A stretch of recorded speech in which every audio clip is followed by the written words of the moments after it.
JF-17 Thunder jadi ujung tombak ekspor jet tempur Cina. Ini bukan sembarang jet, karena ada unsur MiG-21 dan F-16 Fighting Falcon. Di luar itu, harga yang berkisar 15 juta sampai 16 juta dolar AS menjadi daya tarik tersendiri bagi negara-negara berkembang untuk mendapatkan jet tempur lumayan canggih dengan harga miring.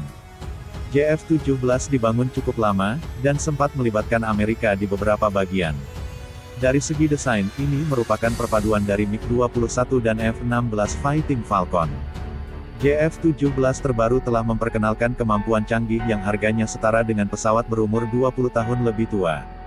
JF-17 berevolusi dari serangkaian proyek untuk menghasilkan peningkatan armada Angkatan Udara Pakistan dari pesawat J-7 Chengdu Aircraft Corporation, CAC. Karena Pakistan adalah salah satu fasilitator utama bantuan AS untuk mujahidin Afghanistan yang anti-Soviet, Amerika Serikat bersedia memberikan bantuan kepada Pakistan di sektor pertahanan lainnya.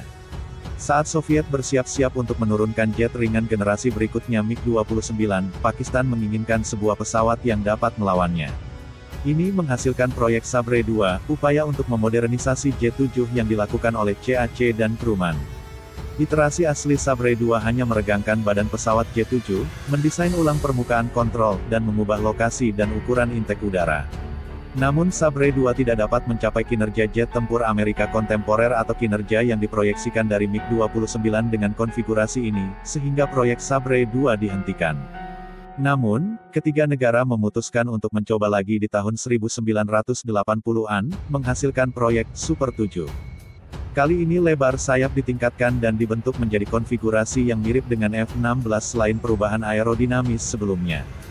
Grumman menarik diri dari proyek Super 7 pada tahun 1989 karena kasus lapangan Tiananmen. Proyek jalan di Temoat selama sekitar 10 tahun saat negosiasi antara Cina dan Pakistan berlanjut. Pada 1998 Cina dan Pakistan memulai kembali pengembangan Super 7 yang serius. Biaya ditanggung bersama pemerintah Pakistan dan CAC dan pesawat berganti nama menjadi JF-17. Ketika Grumman keluar, pesawat tempur itu membutuhkan mesin baru. Sebuah solusi ditemukan di Biro Desain Mikoyan Rusia, yang menawarkan mesin Klimov RD-93 yang awalnya dirancang untuk jet tempur MiG-33 yang dibatalkan.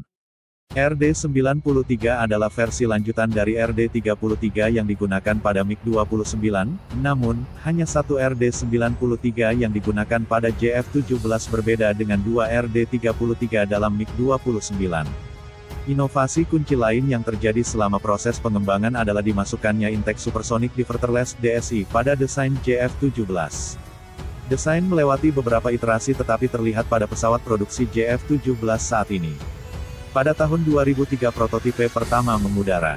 Pada tahun 2006 JF-17 telah selesai dan siap untuk memasuki produksi. JF-17 yang sepenuhnya diproduksi Pakistan pertama kali dibuat pada tahun 2008. Para perancang JF-17 telah terbukti mahir dalam mengikuti perkembangan setelah masuknya layanan. Perjalanan awal pejuang untuk Pakistan telah disebut sebagai Blok I JF-17. Blok 2 JF-17 memperkenalkan banyak kemampuan dan peningkatan baru, termasuk komposit di badan pesawat untuk mengurangi bobot, pengisian bahan bakar udara ke udara, sistem fly-by-wire penuh, dan radar yang lebih baik. Cina menawarkan untuk mengganti RD-93 Rusia dengan WS-13 mereka sendiri di Blok 2 JF-17, tetapi Pakistan memilih untuk tetap menggunakan mesin Rusia. Untuk Blok 3, Cina berharap untuk menambahkan radar AESA ke JF-17 dan selanjutnya meningkatkan kompatibilitas avionik dan senjata JF-17.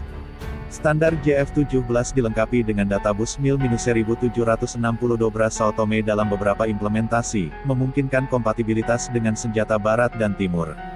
Salah satu kelemahan potensial dari JF-17 adalah meriam internal, yang masih merupakan GSH-23 laras ganda, warisan dari MiG-21. Meriam kuno ini dikalahkan oleh hampir semua autokanon lain yang dipasang pada pesawat tempur modern, namun, mengingat jarangnya penggunaan meriam dalam pertempuran udara modern, ini bukan masalah besar. Keuntungan terbesar dari JF-17 adalah biaya. Dengan hanya 15 juta per pesawat dalam konfigurasi paling dasar, JF-17 jauh lebih murah daripada pesaingnya, bahkan digunakan biaya Blok 2 JF-17 sekitar margin yang sama, dengan Myanmar membelinya hanya 16 juta dolar AS per unit. Ini telah menjadi kunci keberhasilan ekspor JF-17, negara berkembang dapat menurunkan jet tempur yang relatif modern dengan harga sangat rendah. Belum diketahui apakah ia benar-benar dapat melakukan pada titik harga dalam pertempuran, tetapi Pakistan tampaknya puas dengan apa yang dapat dilakukan JF-17 dalam uji coba. JF-17 berevolusi dari serangkaian proyek untuk menghasilkan peningkatan armada Angkatan Udara Pakistan.